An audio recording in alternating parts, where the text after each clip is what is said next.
નો ધબકાર ચેનલના સૌ ખેડૂત મિત્રોને જય માતાજી. મિત્રો, આજે 15 સપ્ટેમ્બર જાણીતા હવામાન શાસ્ત્રી અશોકભાઈ પટેલની આગાહી આવી છે. સૌરાષ્ટ્ર, કચ્છ અને ગુજરાતમાં છૂટાછવાયા ઝાપટા, હળવો મધ્યમ વરસાદની શક્યતા. આગાહી 16 થી 23 સપ્ટેમ્બર. હવામાન વિશ્લેષણ. દક્ષિણ પશ્ચિમ મોન્સૂનની વિદાય ચાલુ થશે. દક્ષિણ પશ્ચિમ મોન્સૂનની પાછી ખેંચાણીની રેખા શ્રીગંગાનગર, નાગૌર, જોધપુર, બારમેર પરથી પસાર થશે. આગલા 2 દિવસ દરમિયાન રાજસ્થાનના વધારાના ભાગો તેમજ પંજાબ અને ગુજરાતના કેટલાક વિસ્તારોમાંથી મોન્સૂન પાછું ખેંચવાની પરિસ્થિતિ અનુકૂળ છે.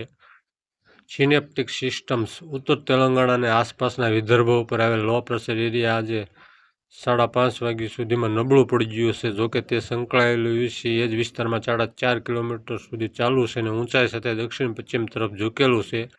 આ ચક્રવાતી ફેરવણીથી ઉત્તર આંતરિક કર્ણાટક પરથી દક્ષિણ મહારાષ્ટ્રના કિનારા સુધી એક ટ્રફ 3 થી 4.5 કિલોમીટર વચ્ચે યથાવત છે. એક યુએસી ઉત્તર પૂર્વ બાંગ્લાદેશ ઉપર 3.1 થી 5.8 કિલોમીટર વચ્ચે યથાવત છે.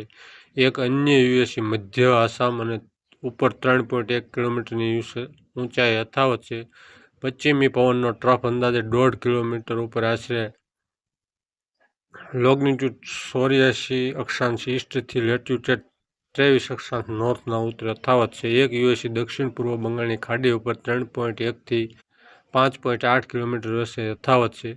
પશ્ચિમ, મધ્ય અને ઉત્તર પશ્ચિમ અરબ સાગર ઉપર 1.5 થી 5.8 કિલોમીટર વચ્ચે એક યુએસી યથાવત છે, જે ઊંચાઈ સાથે દક્ષિણ તરફ ઝૂકેલું છે. આગાહી સૌરાષ્ટ્ર, કચ્છ અને ગુજરાત 16 થી 23 સપ્ટેમ્બર 2025. છૂટાછવાયા ઝાપટા તેમજ હળવો મધ્યમ વરસાદ 5 થી 35 mm થવાની શક્યતા છે. સૌરાષ્ટ્ર માટે મુખ્યત્વે 18 સપ્ટેમ્બર પછીના દિવસોમાં વરસાદ થશે અને ગુજરાત રિજન માટે 16 સપ્ટેમ્બરથી આગળના દિવસોમાં રહેશે. ગુજરાત રિજનમાં વરસાદના વિસ્તાર અને માત્રા સૌરાષ્ટ્ર અને કચ્છની તુલનામાં વધુ રહેવાની શક્યતા છે. મિત્રો, અશોકભાઈની આગાહી એવી કહેવાનું થશે કે 5 થી 35 mm સુધીનો વરસાદ થશે અને 16 સપ્ટેમ્બરથી ગુજરાત રિજનમાં વધશે અને 18 સપ્ટેમ્બરથી સૌરાષ્ટ્ર કચ્છ રિજનમાં વરસાદનો વધારો થશે અને 5 થી 35 mm છૂટાછવાયો વરસાદ થશે. ચેનલને સબસ્ક્રાઈબ કરજો, વિડીયોને લાઈક કરજો અને શેર કરજો. જય માતાજી.